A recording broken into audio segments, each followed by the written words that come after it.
Olá, está no ar o Pautando e Comentando, e no programa de hoje a gente vai falar sobre um assunto polêmico, que é a eutanásia. E a gente já começa conferindo um VT para a gente entender melhor sobre esse assunto, veja só.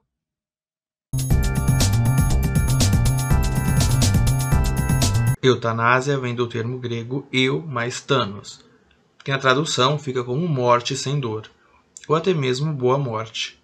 É mais usada em contextos de um paciente que busca abreviar a morte, que está sofrendo por dores intoleráveis, e em casos de doenças terminais.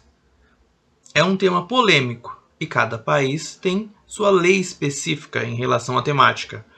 Em alguns lugares, ela é legalizada. Já em outros, por questões religiosas e culturais, são proibidas. Para muitas pessoas, a eutanásia é interpretada como um ato de matar ou ajudar a pessoa a cometer suicídio. Existem tipos de eutanásia: eutanásia ativa e eutanásia passiva. A ativa é de injeção letal, por exemplo. Já a eutanásia passiva ocorre por falta de recursos necessários. Também existe ortonásia, que é pelo ato de parar com tratamentos que prolongue a vida de maneira artificial. Já a distanásia é o oposto, porque visa prolongar a vida da pessoa incurável, o que pode implicar em uma morte lenta, em alguns casos sofrida. A holandesa Soraya Peck optou pela eutanásia. A gente vai conferir um VT para conhecer um pouco sobre a história dela. Soraya Peck é uma holandesa de 29 anos que deu entrada na eutanásia por transtorno mental. Ela tem diagnóstico de transtorno de espectro autista, alega sofrer com ansiedade, transtorno de personalidade e depressão crônica. Mesmo com psicoterapia, medicação e mais de 30 sessões de eletroconvulsoterapia, Soraya decidiu pela eutanásia, após o psiquiatra afirmar que todos os recursos terapêuticos haviam sido esgotados. Entre aspas, isso nunca vai melhorar. Ela lembra da frase do médico. Em relato, ela disse: na terapia, aprendi muito sobre mim mesma e sobre os mecanismos de enfrentamento, mas isso não resolveu os problemas principais. No início do tratamento, você começa esperançoso. Achei que iria melhorar, mas quanto mais o tratamento dura, você começa a perder a esperança. Ainda na entrevista que Soraya concede ao jornal The Guardian, ela explicou: o processo é longo e complicado. Ela enfrentou uma longa espera para avaliação do seu caso devido à escassez de médicos dispostos a realizar a morte assistida em casos de transtornos mentais. Você tem que ser avaliado por uma equipe, ter uma segunda opinião sobre sua elegibilidade. E a decisão deles deve ser revisada por outro médico independente. Soraya diz sentir culpa e medo pelo sofrimento que causará aos seus familiares e amigos, mas diz que está determinada. A história da Soraya foi publicada originalmente em abril de 2024, repercutida em maio de 2024, e a morte dela estava prevista para as próximas semanas subsequentes à primeira quinzena de maio. O marido de Soraya irá acompanhar o seu momento. A gente vai fazer um rápido intervalo e o Pautando e Comentando volta já.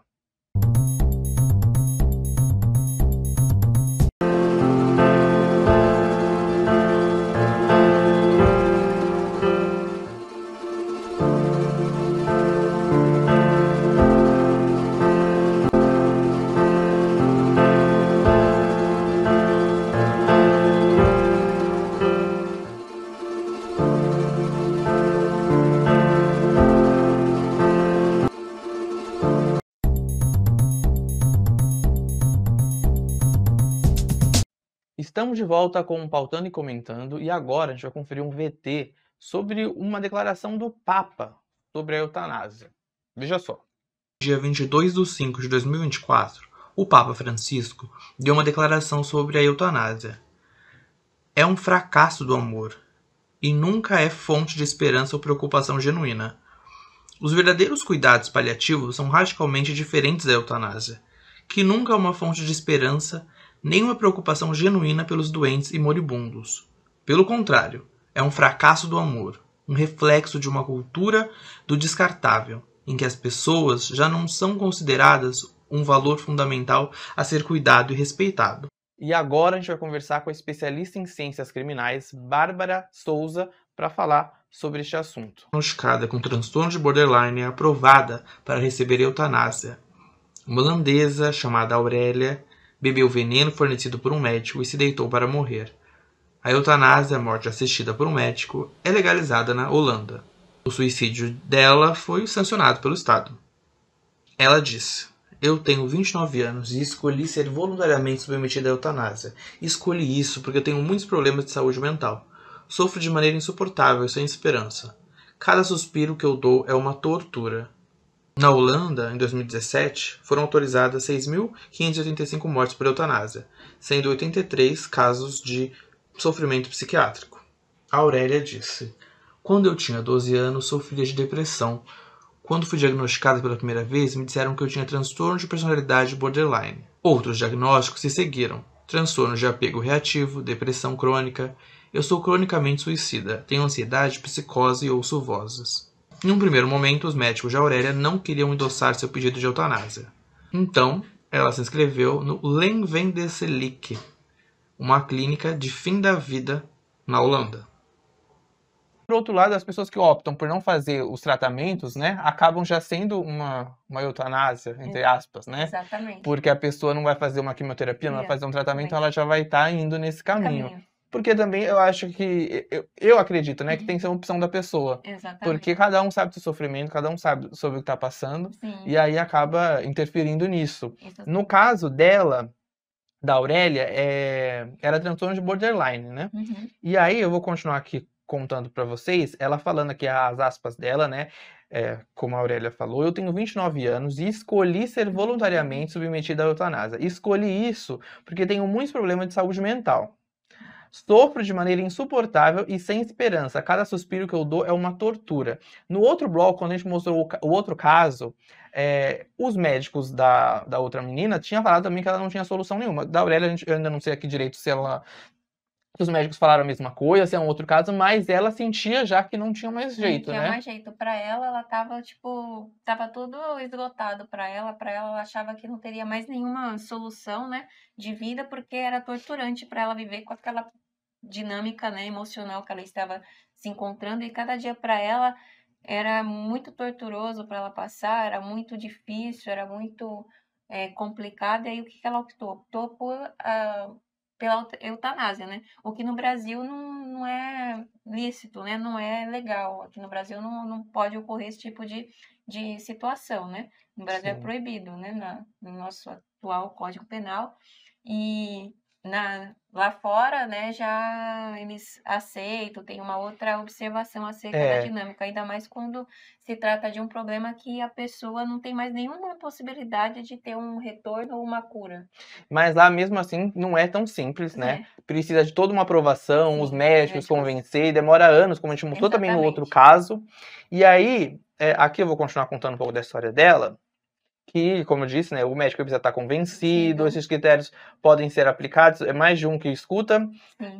E a maioria das 6.585 mortes por eutanásia na Holanda em 2017 foi justamente alguma doença grave, doença física, não era mental, né?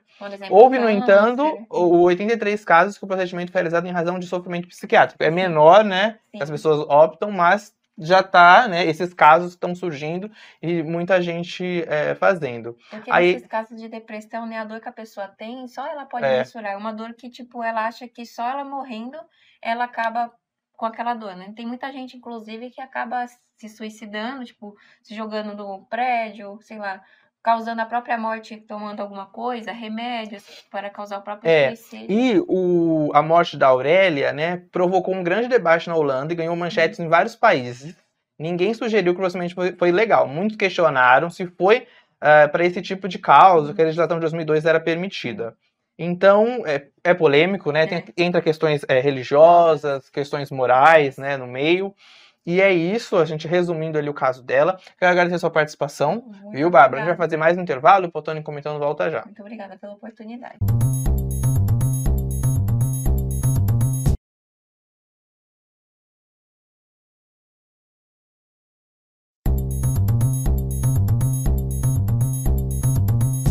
No filme filme Mar Adentro, a eutanásia é um tema abordado. O personagem Ramon Sampedro é um homem que luta para ter o direito de pôr o fim à sua própria vida. Na juventude, ele sofreu um acidente que o deixou tetraplégico e preso a uma cama por 28 anos. Lúcido e extremamente inteligente, Ramon decide lutar na justiça pelo direito de decidir sobre sua própria vida, o que lhe gera problemas com a igreja, a sociedade e até mesmo com seus familiares. ¿Quién soy yo para juzgar a los que quieren vivir? Dicen que la persona que se ahoga después de expulsar el aire tiene una muerte instantánea, una muerte dulce. Yo debí morir en aquel momento. La vida para mí en este estado, la vida en sí no es digna. Tú estás ahí sentado, ¿no? A menos de 2 metros. ¿Y qué son 2 metros? Pues para mí, esos 2 metros necesarios para poder siquiera tocarte es un viaje imposible. ¿Te ha besado alguna chica en estos 27 años? La cuestión era si yo estaba dispuesto a amar en este estado. Cuando me apetece, me concentro y doy un paso hasta el mar. El miedo no te deja libertad para decidir. Y una vida que elimina la libertad tampoco es vida. No te gusta mirar al pasado, ¿verdad? Yo miro hacia el futuro. ¿Y qué es el futuro para ti? La muerte. Para ti, los tetrapléjicos no tienen derecho a enamorarse, ¿no? Yo estoy hablando de mí. Julia. Lo que nosotros apoyamos es la libertad, la de los que quieren vivir y la de los que quieren morir. ¿Tú me ayudarías? Sí. Lo tengo todo pensado desde hace años para que nadie acabe en la cárcel.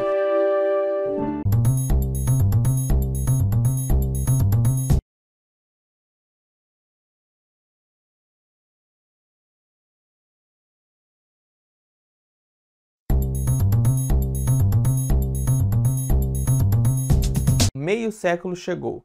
Ainda é cedo para uma crise de meia-idade? As médicas Fernanda Tavares e Daniela Oliveira lançaram um livro sobre a temática. A gente vai conferir um VT sobre.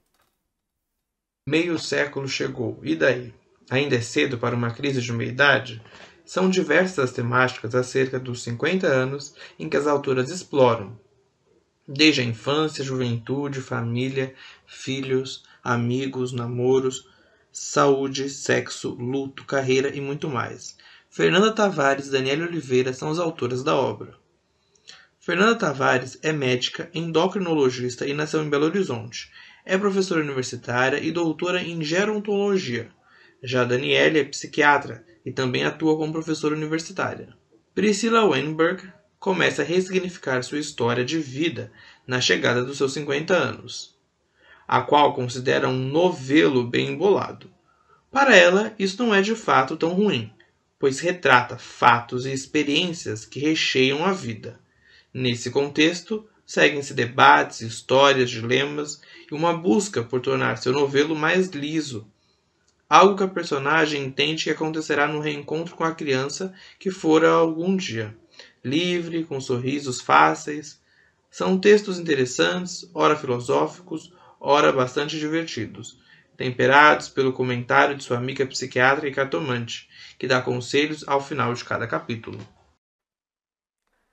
E a Fernanda Tavares está aqui comigo para conversar sobre o livro. Oi, Fernanda, tudo bem?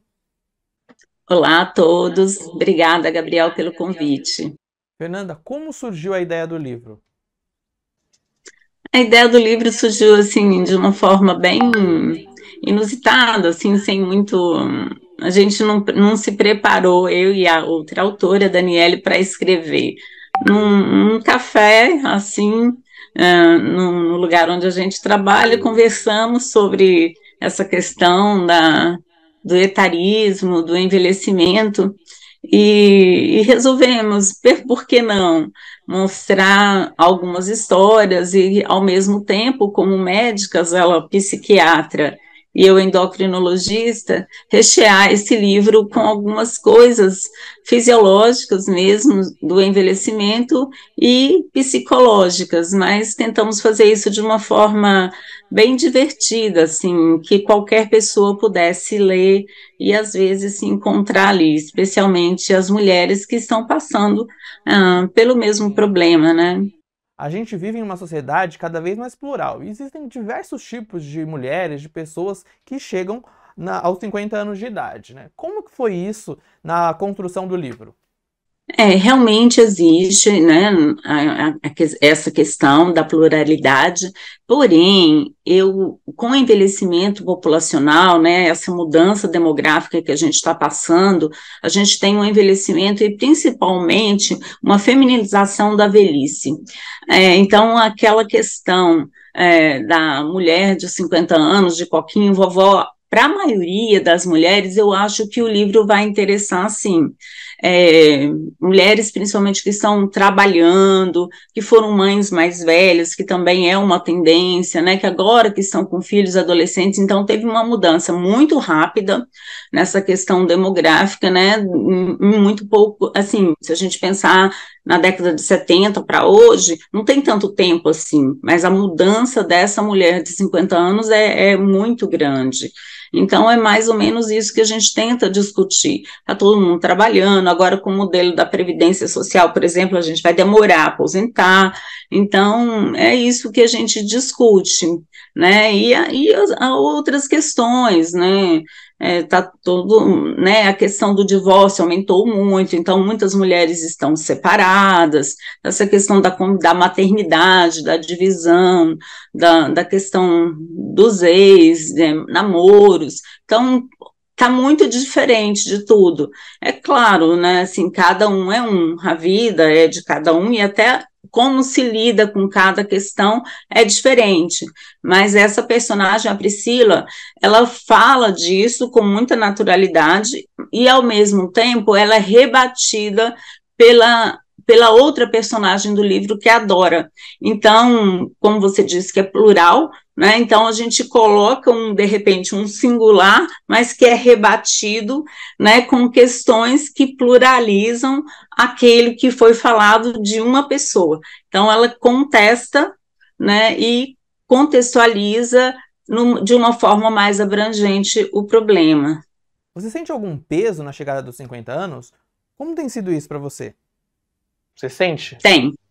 Sinto peso tanto fisiológico, essa questão assim da vitalidade, do ânimo. A gente passa por um momento que não se reconhece, pelo menos quase todas as mulheres, e as minhas amigas estão mais ou menos na minha faixa etária.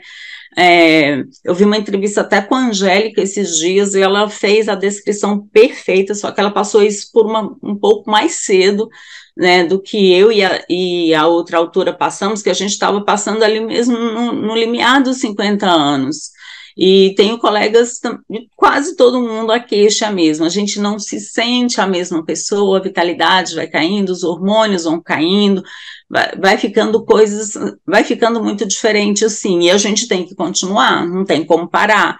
Então, mas o fato é que existe tratamento para isso, tem alternativas, hoje a medicina ajuda, então é por isso que eu acho que não é tempo ainda para uma crise exatamente, mas é um momento de rever algumas coisas, de ressignificar algumas coisas, o que realmente vale a pena. A gente sente que tem a questão da finitude mesmo, não dá mais, não é. Em determinados momentos a gente nem vê diferença quando tinha 20 anos, mas o fato é que a gente não tem mais 20 anos e tem que encarar essa questão fisiológica mesmo que acontece, e vai acontecer com todas as mulheres.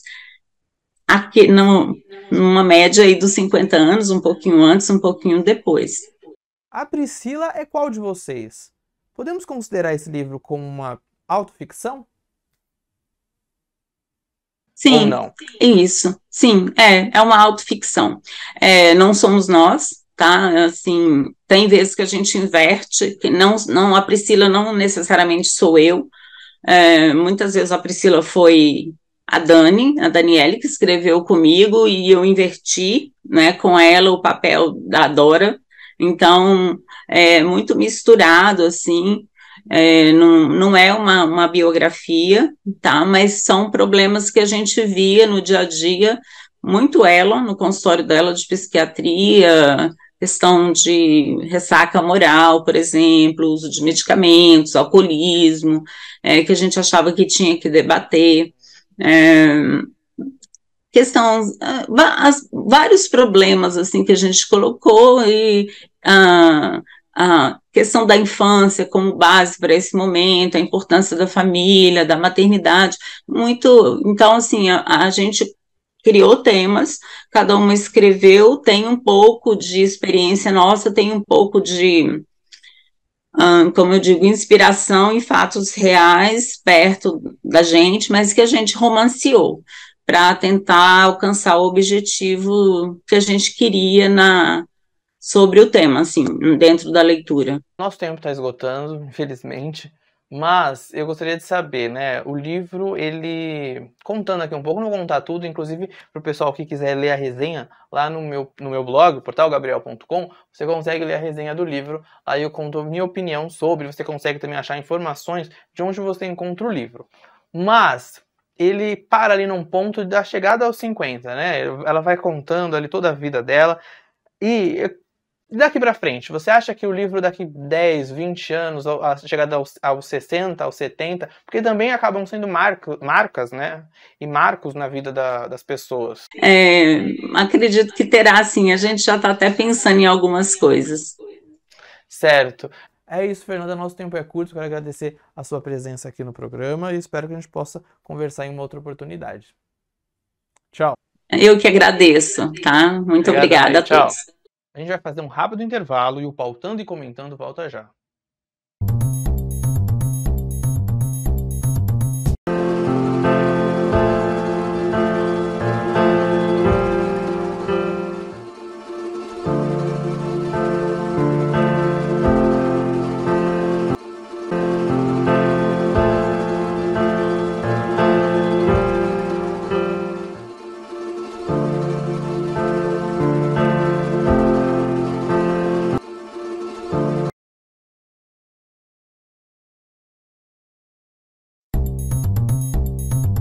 É isso, Pautando e Comentando tá chegando ao fim e eu espero vocês no próximo programa.